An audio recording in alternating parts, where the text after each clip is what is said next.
इंसान को बहुत तकलीफ होती है, लोगों के कमेंट्स पर तकलीफ हो जाती है। तो किसी ने क्या खूब कहा कि कश्ती जो होती है, अगर उसके साइज को आप कंपेयर करें समंदर से, तो कश्ती तो अदना है, कुछ नहीं है उसकी हकीकत। समंदर कितना बड़ा और कश्ती कितनी छोटी हो जाती है। लेकिन पूरे समंदर का पानी मिलकर भी एक छोटी अदनी कश्ती को डुबो नहीं सकता समंदर। कब तक? Unless the water enters inside, जब तक के उसका पानी कश्ती में ना जावे, वो पूरा समंदर इकट्ठा होकर भी कश्ती को कुछ नुकसान नहीं पहुंचा सकता है। लेकिन जैसा पानी अंदर जाना शुरू हो जाता है तो फिर कश्ती का नुकसान होता है। आप कुछ बड़ा करने का ख्वाब देखते हो और मेहनत करना चाहते हो और मेहनत कर रहे हो और जमीन पर आप उतर गए हो और लोगों के ताने, लोगों के क्रिटिसिज्म्स आना शुरू हो गए, उस वक्त में वो लोगों के तंज को लेकर, क्रिटिसिज्म को लेकर अगर आपको तकलीफ होती है, आप दिल पर आप लेते हो, तो वहां से आपका कोलैप्स होना शुरू हो जाता है। जैसे पानी आकर कश्ती को डुबो देती है, इंसान अगर दूसरे इंसानों के कमेंट्स को, क्रिटिक्स को दिल पे लेना शुरू करे तो फिर खलास समझ जाए वहीं से उसका डाउनफॉल है। इसीलिए शायद अल्लाह ने दो कान दिए हैं, एक कान से सुने, फिल्टर कर ले, अच्छा है तो दिल में उतार ले, मेरे लायक नहीं है तो दूसरे कान से निकाल दे उसको। इतनी कैपेसिटी इंसान की होनी चाहिए। लेकिन कोई नेगेटिव कमेंट करे तो बंदा 3 दिन तक परेशान हो जाता है। तो ये पॉजिटिव इंसान को फ्रेम ऑफ माइंड में रहना सीखना चाहिए। बहुत से लोग जबरदस्त हुनर रखते हैं कामयाब होने का, लेकिन क्रिटिक्स के डर से लोग बड़े काम से महरूम हो जाते हैं। तो ये दुनिया का काम है क्रिटिसाइज करना, ये कयामत तक होने वाली चीजें हैं, ये रुकने वाली चीजें नहीं हैं। लेकिन आपको फोकस करना है अपने मिशन पर, अपने काम पर। बहुत से लोग निकलते हैं कुछ बड़ा करने के लिए, भले वो एकेडमिक्स में हो या बिजनेस में हो या सोशल एक्टिविटी में हो या मजीद अलग अलग फील्ड्स में कुछ भी काम करने की जरूरत रखते हैं, लेकिन उनका फोकस हट जाता है। जो बंदा फोकस रहता है, one who remains focused, they do wonders in their lives. वो नॉर्मल इंसान नहीं होते हैं, वो ऑर्डिनरी नहीं होते हैं, वो एक्स्ट्रा ऑर्डिनरी इंडिविजुअल्स होते हैं, वो एक्सेप्शनल इंडिविजुअल्स होते हैं, वो गोल ओरिएंटेड इंडिविजुअल्स होते हैं, वो डिटरमिन्ड इंडिविजुअल्स होते हैं। डिटरमिन्ड यानी उनके अज़ाइम बड़े बुलंद होते हैं, उन्हें कोई तंज से, क्रिटिक से, नेगेटिव कमेंट से डैमेज नहीं कर सकते, उनको रोक नहीं सकते। पत्थरों से मारा गया, खून में लथपथ हुए आप सल्लल्लाहु अलैहि वसल्लम, लेकिन दिल में जरा मैल जरी दुश्मनी नहीं थी। लोग फरिश्ते आकर कहें कि हम क्रश कर देंगे, दबा देंगे पहाड़ों में, बस आप हुक्म करें, लेकिन आपका दिल देखे कितना नर्म। आपने कहा इनमें से कोई एक शायद कलमा पढ़ेगा, इनमें से कोई एक आने वाले नस्ल में, आने वाले जनरेशंस में, अब नहीं, एक भी पढ़ ले तो ये जन्नत में जाएगा। इतना पॉजिटिव थे आप, इतने ऑप्टिमिस्टिक आप सल्लल्लाहु अलैहि वसल्लम। देखे माशाअल्लाह कैसी पॉजिटिव थिंकिंग आपकी, कैसे फॉरगिविंग नेचर आपका। लेकिन आज हम लोग बड़े बड़े ओहदे पर आ जाते हैं, पोस्ट ग्रेजुएशंस भी हम कर लेते हैं, बड़े बड़े सर्टिफिकेट्स भी हासिल कर लेते हैं, लेकिन दिल में नफरत होती है, माफ हम नहीं करते हैं। जितना इंसान पैसों से बड़ा होता है, पोजीशन से बड़ा होता है, आप देखें वो लोग कई लोगों से बातचीत नहीं कर रहे होते हैं, माफ नहीं कर रहे होते हैं, गुस्सा उनके दिलों में होता है। तो ये चीजों से हमें बचना है।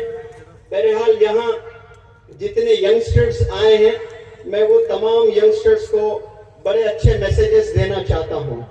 यहाँ जितने भी नौजवान लड़के लड़कियां मुझे सुन रहे हैं इस वक्त में, मुझे यकीन है कि सब लोग कामयाब होना चाहते हैं।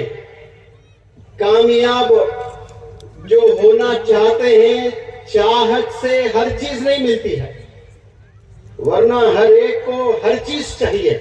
क्या हर एक को हर चीज मिलती है?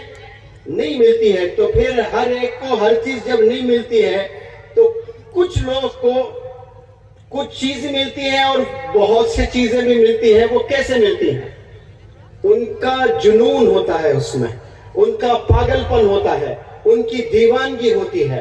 मैं एग्जाम्पल लेता हूं, क्रिकेट का जमाना है, विराट कोहली को हर कोई जानता है।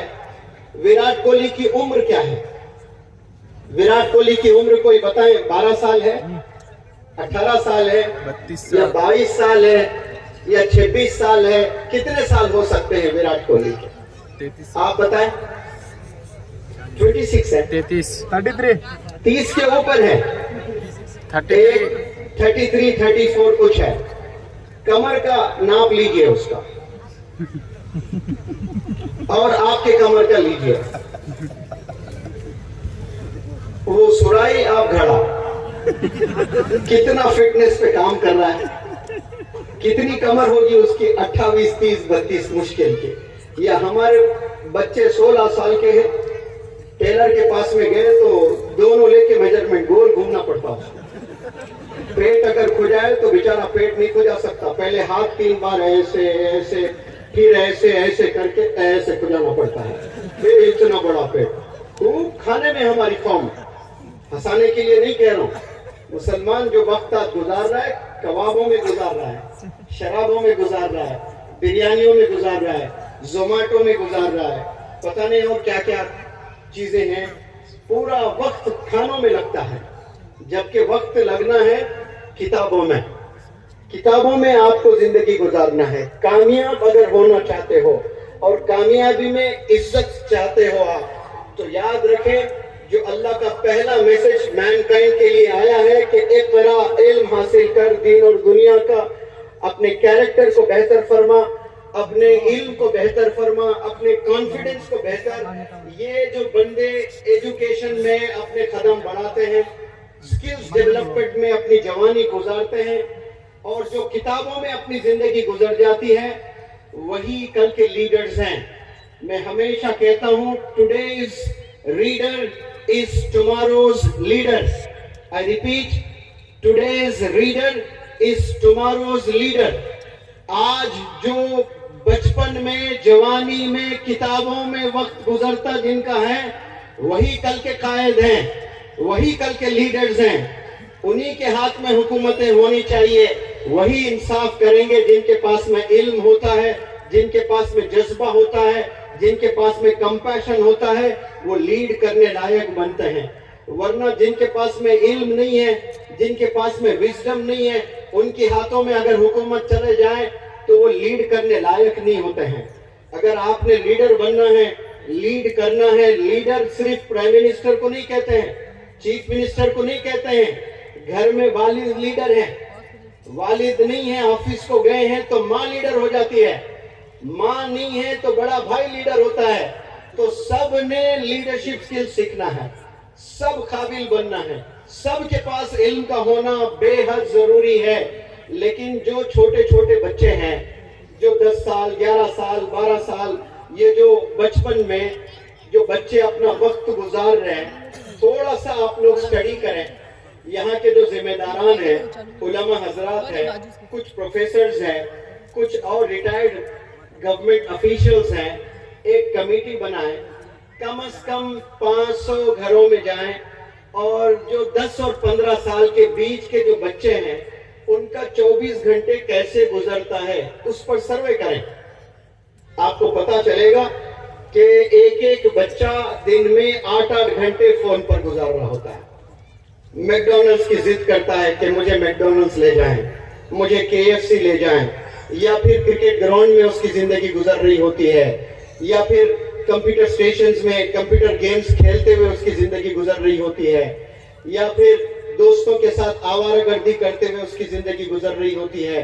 लेकिन किताबों में बच्चों को दिल नहीं लगता है। दिल कहाँ लगता है? होटल में लग रहा है, ग्राउंड में लग रहा है, मैदानों में लग रहा है, बाजारों में लग रहा है, शॉपिंग मॉल में दिल लग रहा है, किताबों में दिल नहीं लग रहा है। लेकिन एक दौर भारत का ऐसा भी था, और भारत के ही एक ऐसे जबरदस्त फ्रीडम फाइटर जिन्हें हम सब जानते हैं, Maulana Abul Kalam Azad, when he was 12 years old, जब आपकी उम्र 12 साल की थी, आपने बाकायदा अपने घर में लाइब्रेरी सेटअप की थी आपने। उस जमाने में आसानी से किताबें मैसर नहीं होती थी, बहुत मुश्किल था। हरक्यूलियन टास्क जिसे बोलते हैं ना, नेक्स्ट टू इम्पॉसिबल। किताबें ले आना, किताबें खरीदना आज के जमाने में बेहद आसान है, लेकिन उस वक्त में बहुत मुश्किल काम था। लेकिन जिसको शौक होता है, जिनमें दीवानगी होती है, जिनमें पागलपन होता है, वो लोग पाके ही रहते हैं। आपने 12 साल की